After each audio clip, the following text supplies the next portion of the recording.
So Converter's theme has 5 universities in it, listed there: Bristol, Imperial, Manchester, Nottingham and Strathclyde.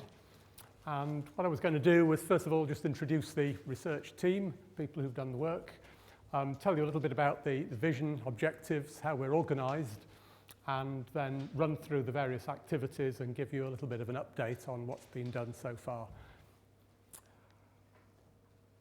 Here are the people involved in the theme. I won't read everybody's name out. The large font people are the academic leaders at the institutions. I think they're all here. And then under them, we've got a RA, postdoctoral RA at each institution, and they're each supported with a PhD student. Not all the institutions have got PhD students in place at the moment, but there are 2 or 3 due to arrive and start this summer. So in terms of vision and objectives, then we thought when we were planning this, how do we focus our efforts? And we decided that there were 2 big areas that we thought we had the potential to make a significant contribution in. One was in very high voltage converters, grid scale converters working at hundreds of thousands of volts. And the second was in the area of compact converters. Compact doesn't necessarily mean low power, so these could be converters up to 100 kilowatts or whatever, particularly driven by demands from the transport sector, but also many other sectors are looking for increased power density. So we picked those 2 broad areas as our 2 areas of focus, and that sort of formed our vision for the centre there. Areas where we've got significant strength in the UK already in the academic community, and we also have a good industrial base and good opportunities for industrial interaction and exploitation of the activities. A little bit more on the detailed objectives under each of those. Then the high voltage converter work. These are systems that operate at voltages that far exceed the capability of any individual devices. So they end up being converter structures that are made up of many devices in series or highly modular arrangements. So the objectives there are looking to identify new architectures, new topologies of converter, which allow us to increase performance, achieve higher voltage, increase efficiency, improve fault ride-through, and so forth. We're looking to try and understand better the complexity in these systems. As you get a highly modular converter, then they could have hundreds of cells made up in the types of things Paul was showing you a few minutes ago. Understanding the flows of energy between the individual cells in a converter like that. Understanding its performance under fault conditions and how to optimize it is a key challenge. And the third objective under that area is the work Paul's been telling you about a few minutes ago, which was all to do with exploiting the redundancy and control of these systems to provide some benefits in terms of managing the health of the system. So identifying cells that are aging, looking tired, and implementing strategies to remove the stress from those towards other parts of the system. In the area of compact converters, then I think the big area that we're looking to exploit there is the emergence of new devices. So we heard about new silicon devices from Phil Morby earlier this morning, and then we're all aware of silicon carbide devices and gallium nitride devices that are starting to appear. So a key objective for us there is to understand how best to use these devices, how best to exploit their characteristics within a converter, what topologies do we need to do that. Second objective under that heading is to start to understand how we can exploit new manufacturing techniques, new assembly techniques that enable us to build a converter in a more compact way. And the third objective there is to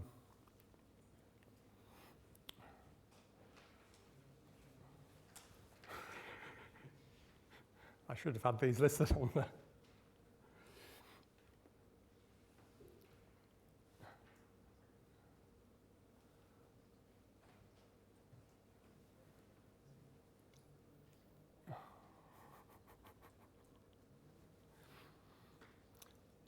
looking at the topologies, the manufacturing techniques, and the third thing there is the techniques for designing these converters. So understanding the interrelationships between the stored energy, between the sizes of the filter components, the EMI, the efficiency and so forth, leading us to ways of optimizing the system for a certain requirement in terms of efficiency and power density and so forth.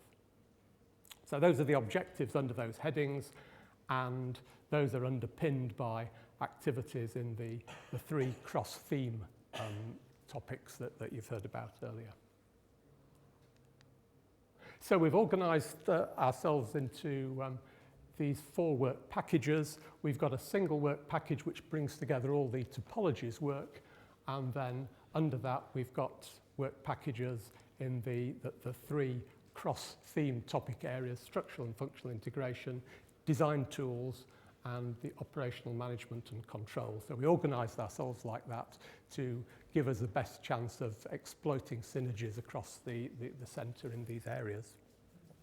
So the idea is that the new topologies work is going to be transformed by the technologies work in work packages 2, 3 and 4 into applications, and our aspiration is to have demonstrators at the end of the project there demonstrating a highly compact converter and a high voltage converter. In a bit more detail in what's going on in those work packages, then under the topologies area, 2 areas of work looking at the high voltage converters, both being done at Strathclyde, one looking at DC to DC topologies, and the second looking at new forms of AC to DC topology. So the AC to DC topologies are fairly well advanced, and applications are being developed for those. The use of those in DC to DC converters is a little bit more complicated, because in the DC to DC converters we'd like to have a high frequency transformer, so not a grid frequency transformer, and the sorts of topologies that we would use there are not straightforward. So there's research to be done to understand what those topologies should be. The AC to DC topologies, we're interested in looking at hybrid topologies. So these are topologies where the individual cells are not necessarily all the same type, but you could have a mixture of cell types to give performance improvements. The lower 3 bullet points there are the areas of work for compact converters. We've got 3 areas of work there looking at 3 classes of converter: AC to DC converters, where we're looking at multi-level techniques, but for low voltage converters, so converters less than 1,000 volts, where the multi-level topologies give us the capability to improve waveform quality, reduce filter size, and so forth. We're looking at soft switching techniques for multi-kilowatt DC-DC converters. Again, these are low voltage converters, less than 1,000 volts. And at Nottingham, there's work on matrix converter concept, advanced forms of AC-AC conversion. The structural and functional integration work package is looking to identify bottlenecks in how we make power electronics at the moment, and looking to identify ways of overcoming those bottlenecks, so better ways of manufacturing and assembling converters. And that's largely a Nottingham activity. The design tools and optimization work package is very much focused on next generation devices, looking at forming trade-off models of converters that use those devices, and providing a design framework to enable us to trade off the performance of a converter in terms of its efficiency, reliability, size, and so forth, to explore the design space and identify optimum designs. And the operational management and control work package, this is something you've heard about from Paul already, and is to do with the high voltage converters, and particularly devising new forms or new ways of controlling these highly modular converters to provide performance benefits in terms of managing state of health and so forth.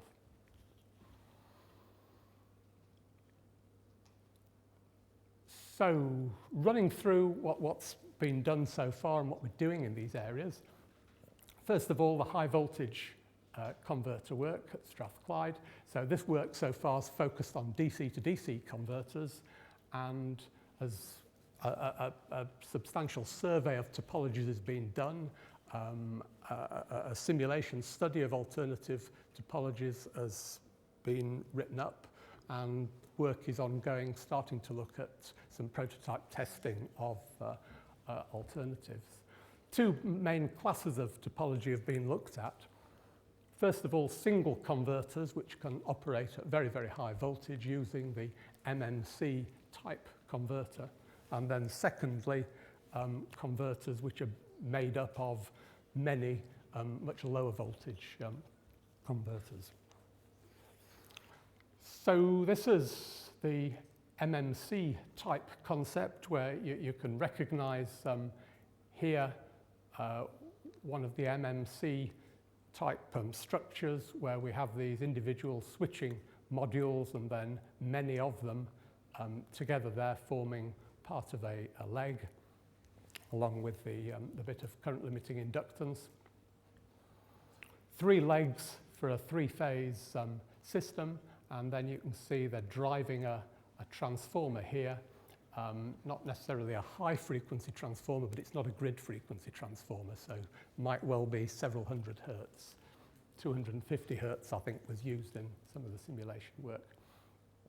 Over on the secondary side, then a mirror image converter, and by arranging the phase shift of the voltages across the transformer, then power flow can be arranged in either direction. The normal operation of these converters is that the modules here are switched in sequence to synthesize a voltage at the leg output there that's a sort of staircase type waveform, and produces something that looks sinusoidal. The work that's been done here has been looking at this so-called quasi two-level operation, where the switching of these cells are moved much more closely together to create an output voltage that's described as quasi-square here. And these are the output waveforms. So we've got the 3 leg output waveforms, and you can see the individual cells are switched one after each other fairly rapidly to switch the voltage from 0 up to the positive of the DC input there, and then it's held constant for quite a long time and produces a quasi-square waveform, and we do have balanced quasi-square waveforms. The advantage of that is the size of the capacitor in the cells there is reduced, and the switching losses are still controlled, and the conduction losses are reduced. So that's an operating pattern that's been investigated in that work. The other area of work is, as I mentioned before, looking at these highly modular converter structures, where we have an array of converters at the input, an array at the output, and an array of transformers in the middle. This is a simple example where we've got a whole load of things in parallel at the input, a whole load of units in series at the output, and those are obviously unidirectional systems where power only goes towards the right. We could have an active bridge on the right-hand side there, produce bidirectional power flow. And the challenge, I think, with these systems is that these individual transformers have to be able to cope with the total voltage that we have on the DC side, because of the way it's organized. So this one here, which is obviously at the top end of the string on the right-hand side, is still paralleled at ground on the other side, so it sees the full voltage of the output. So the design of those transformers and achieving isolation is a key challenge there. So there's some work going on at Strathclyde looking at a It's a silicon carbide-based cell at 1,000 volts to 1.5 kV at 10 amp level, and that's being prototyped at the moment to start to understand the design and the performance of these individual modules.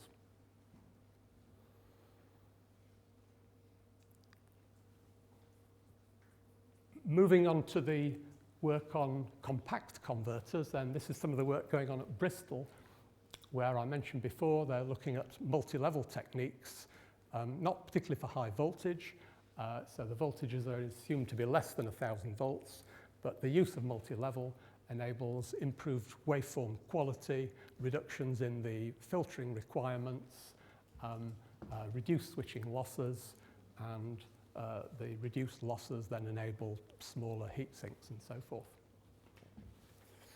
So there's a prototype here. This has been using some of the new superjunction MOSFETs. One of the problems with the superjunction MOSFETs is the body diode performance is not particularly good, and the capacitance is highly nonlinear as well, which can lead to quite serious switching loss problems. So there's been a lot of work at Bristol looking at switching aid networks to suppress the operation of the body diode and achieve very efficient performance. So there's a prototype there at the 3 kilowatt level and some waveforms from it with efficiencies there of over 99% being claimed.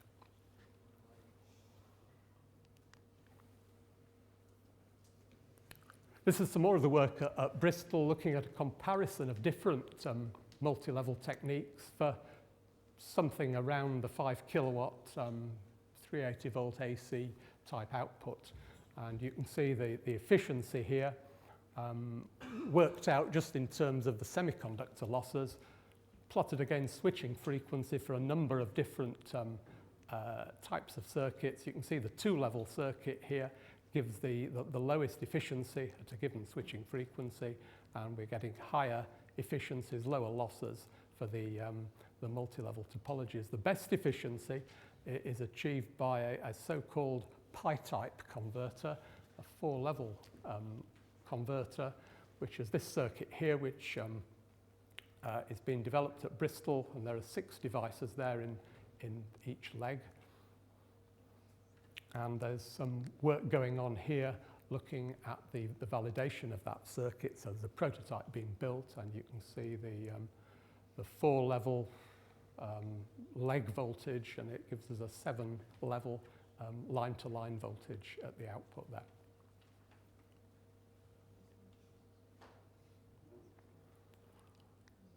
Moving on to some of the work that's going on at Manchester, then we've been looking at higher power DC to DC converters. This is something we built recently at the 60 kilowatt power level, looking at using silicon carbide devices. One of the things we find, yes, we can push the frequency up with silicon carbide devices, but we still end up being limited by switching losses. And at a 75 kilohertz operation there, we found that over half the losses in the devices were switching losses, leading us to think about the use of soft switching techniques to try to reduce some of those losses and enable further increases in frequency and reductions in the size of the magnetic components. So there's a circuit here we've been looking at to reduce the switching losses. So this is a 2-phase DC to DC converter. It's a step-up converter. You can see the 2 switching legs there. They're combined with an interface transformer and an input inductor, and the elements in red is the switching aid network, which is being used to resonate the voltages across the main devices down to 0 before they turn on. And we've got some results here showing the drain voltage of a device coming down to 0 before its current rises here, giving us a low loss turn on. And this red waveform here is the auxiliary current in the auxiliary circuit. So that's shown an improvement in overall efficiency of a converter, reducing switching losses by about 50% and reducing the DVDT as well. And the development of that is ongoing to simplify the circuit, look at integrating this additional inductor with the other magnetic components and optimize its performance. One of the things it's led us to do is to look at the detailed switching transients that go on with silicon carbide devices. They switch very much faster than silicon devices do, and different parasitic elements start to become dominant and become important to understand. So our PhD student, Rishad, has just been doing some modelling to understand what those are, and he's developed a fairly rapid model simulation to predict switching waveforms and to incorporate some of the key parasitic elements, and they turn out to be some mutual inductances between different parts of the circuit are some of the dominant effects in those circuits.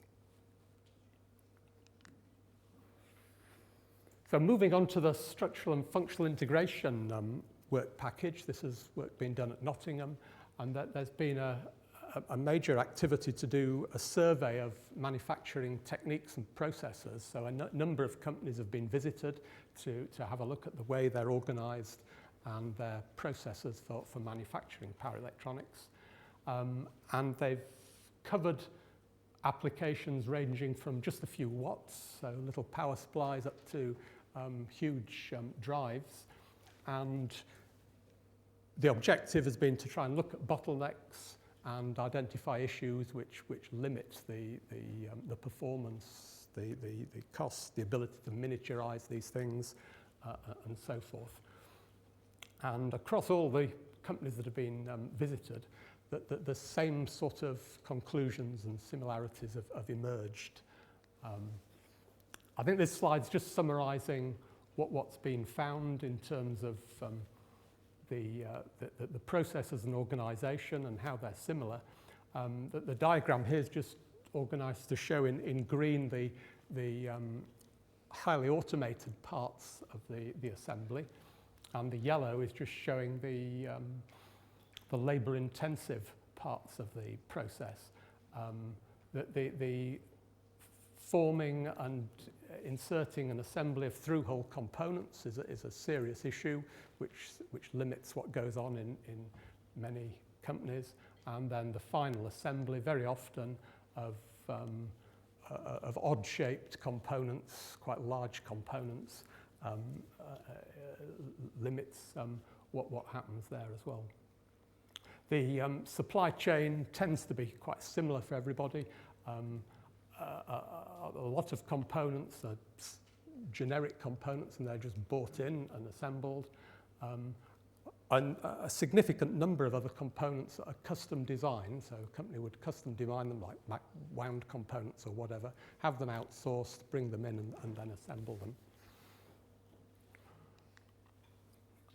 And this slide summarizes the problems, the bottlenecks that are limiting the ability to improve performance of the system, largely arising from these pre-manufactured discrete components, wound components, heat sinks or whatever, that are made outside and have to be brought in and integrated, which is a relatively manual process. These things end up being quite bulky. They tend to lead to higher volume of the overall unit, and it's a labour-intensive process which adds cost.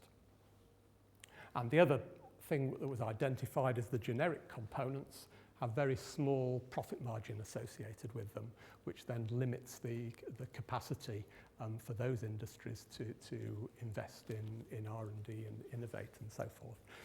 So this all contributes to the bottleneck of trying to improve the performance of equipments in terms of size and weight and reliability and so forth. So the work now at Nottingham is starting to think about ways of improving the assembly of power electronics, and in particular is starting to look at new ways of forming connections between components. So the diagrams here are just trying to illustrate the problems associated with having screw terminals going, for example, from a module to a bus bar or from a bus bar to a capacitor or whatever. And you can see here the current paths close together in part of the planar structure, but as the current has to flow to discrete points, then the go and return currents move apart, and we're creating current loops there and adding inductance, stray inductance, which is going to limit switching performance and so forth. So the work is looking at new ways of forming interconnections in power electronic circuits, which eliminate that additional stray inductance and are going to be suitable for automated manufacture. So there's a blade connector concept here being thought about, where you can see a planar bus bar here and some sort of receptacle that can plug into, which might, for example, be interfaced as part of a capacitor assembly or whatever, to allow a planar assembly of the entire power electronic circuit. So that's being developed at the moment. So in the area of design tools and optimization, the work, as I mentioned earlier, was focusing very much around new semiconductor technologies, particularly silicon carbide devices, and understanding how we optimize circuits that use these components. So this is the work that's largely been done at Bristol and is assembling design trade-off models of the various components within a converter, the silicon carbide devices, so these are loss models of the devices, models of the heatsink, telling you about the size of the heatsink according to the airflow and the heat it's removing, models of the filter and so forth, and then putting all of these into an optimization process to explore the design space to identify minimum weight solutions or whatever the objective is. So these are some results from Bristol looking at the design of so this is I think a 5 kilowatt active rectifier, and it's been designed to meet an aerospace power quality requirement. So we've got the graphs here showing the overall weight of the EMI filter and the different parts of the EMI filter, the common mode and differential mode parts of the filter. And the reason it's got these steps in it is to do with the fact that the EMC spec that's being used here starts to bite, I think, at about 150 kilohertz. So as the switching frequency goes up, which is the thing that's plotted along the bottom here, then as the first harmonic of the switching frequency moves into the specification of the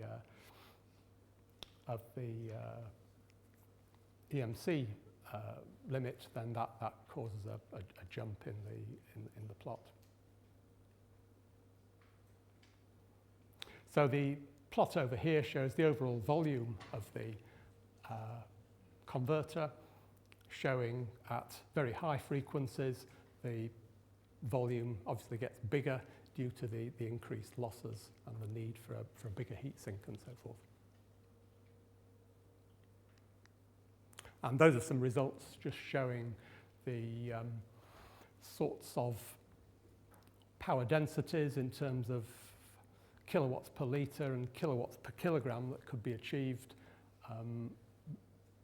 based on the technology that's been assumed in the models there, either with natural convection or forced cooling of the heatsink. And you see the best that's reporting is a little bit less than 10 kilowatts per litre. These are with two-level circuits. So the graph I was showing earlier illustrating the reduced loss with some of the multi-level circuits are likely to deliver much improved power densities there, because the losses will be lower and that the heatsink will be low.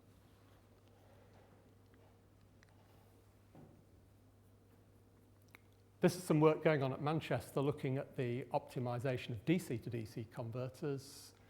This work started relatively recently, and the models here aren't as well developed, so we haven't actually got a heatsink model in here yet. So this is the effort has really been looking at modelling the inductor and the power modules and the capacitors. This is a two-phase interleaved converter, and again looking at the weight of the components against switching frequency. We're identifying a minimum weight here at something over 130 kilohertz. So that is being developed further to include the heat sinks and to include the capability to look at different numbers of phases in the converter. So our last work package, operational management and control. A significant part of the work here is the work Paul was telling you about, which was the way of condition monitoring the cells in a multi-level converter. I'm not going to tell you any more about that. What I've got here are a few slides to show you the experimental system that's being assembled at Imperial to provide a basis for validating some of the techniques Paul was talking about, and also for looking at some of the fault behavior of these systems as well. So this is a 15 kilowatt system. There are 10 switching modules in each stack, and it's got a DC voltage there of 1.5 kV. So there's some test results starting to come from this. This is the test bed that they've got at Imperial, where the converter under test is here. There's a grid link converter system, a back-to-back converter system to give a controllable AC voltage that's obviously isolated here for the AC side of the converter under test. This is the DC circuit here, where there's a capability for putting faults onto the DC link. And then there's another converter here which can take the power back to the grid. So power can be passed either way and provide a flexible way of testing the converter under test. And there's some lab pictures there. So there's some results here showing the thing working up at we've got about 10 amps peak, I think, here are the line currents, and up over 1,000 volts, I think, on the DC link. The individual cell voltages here are approximately about 70 volts each. And here's a result actually showing the thing being put into fault and recovering from a fault. So we've got the DC link voltage here in blue. There's a fault imposed on it. The converter that's being tested continues to provide current in a controlled manner into the fault, and then when the fault is removed, the system recovers the DC link voltage. So those results have just been achieved within the last few weeks as that system's been commissioned and put into use, and then there's going to be obviously much work going on over the coming 2 years using that rig to explore more further the fault behavior and the behavior with the condition monitoring techniques in the cells. So to finish with, just to say where we are, we've delivered so far. We've got 6 of our project deliverables have been completed so far. We've got 7 more due for delivery this year. So there are reports and papers on the various aspects of work I've been talking about there have been produced. We've generated 13 conference papers, 2 journal papers so far, and there are 3 journal papers under review at the moment. So that's the converters theme. Any questions?